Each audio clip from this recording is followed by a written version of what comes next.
Hello, gentlefolk of the internet. My name is Rebecca. This is the Rebekah Fit. I've come to share. This is my final installment for this project of Rebekah Fit. It is 8:18 on the West Coast. It has been a long few weeks. I have come to realize that I knew Rebekah Fit was going to be a placeholder for something else. It was just the thing that was directly in front of me that I could do. Fitness content is popular, it's a thing that I can do, and I went with it. Fitness isn't necessarily my passion, it's a thing that I do a lot of. I'm super excited about the new tools that I've learned with this second iteration of getting fit in my adulthood. My passion is my family. My passion is my spouse and my kids and my co-parents and our home.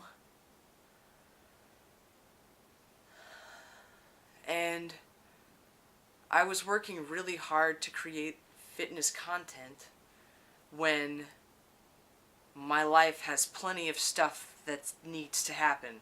So, we're shifting gears. Instead of having a fitness focus channel, I'm rebranding it to be a more parenting focused show and channel, with, self-care. And I don't necessarily want it to just be for parents. I also want it to be for single people looking for ways to take better care of themselves. Anything, any age, everyone can use a little help learning the best tools for how to take care of themselves. I teach it to my children as much as I can.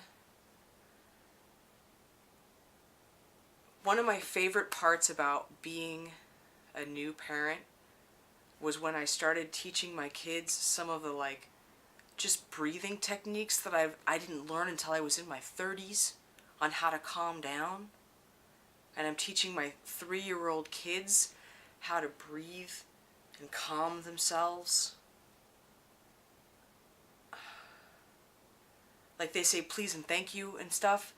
And I didn't learn how to say please and thank you until it wasn't till I was 16, 17 years old till I really understood how important it was. And it took a long time to learn. It wasn't until I was in my early 20s that I really started dialing that in.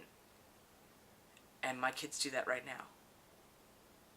And I get hyped about it. I'm stoked. That's my gig. And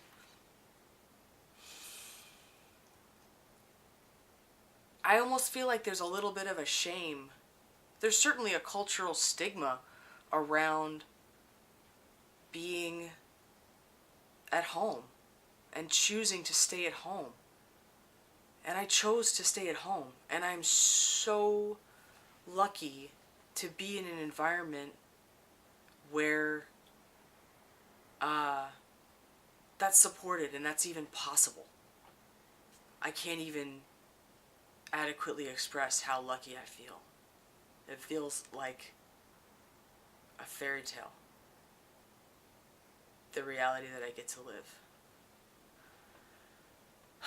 But culture has this thing of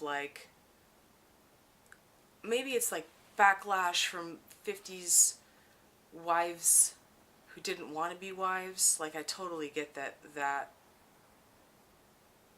entire genders and races of people have been subjugated to this role, but it's work that needs to be done, and I take pride in it.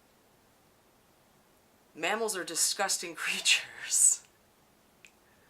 But I still take pride in the work that I do to take care of my family.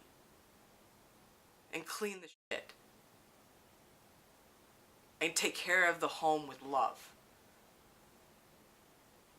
And make sure that my workaholic spouse doesn't have to do extra work when she comes home.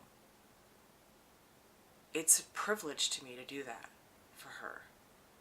It's an incredible privilege to be in a situation where we talked about it a bunch about like, if this wasn't her company, the hours that she works would probably be inappropriate.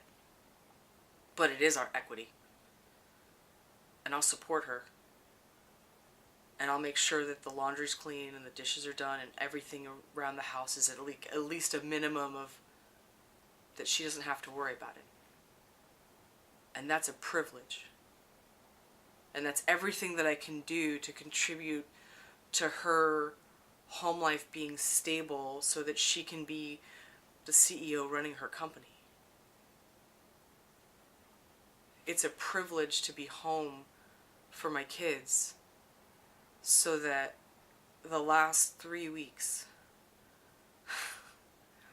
literally Kid B last week, 4 days straight with this crazy fever,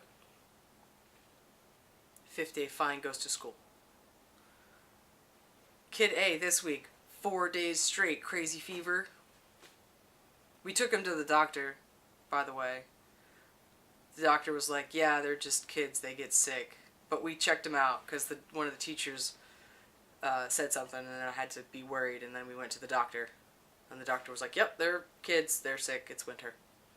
We were like, thanks, doc. So I'm so stoked that I've been able to be there. And then not just that, I've been able to support, the kids have been sick, and also my co-parents have been in and out of town. So my co-dad was on a business trip and my co-mom is going on a vacation.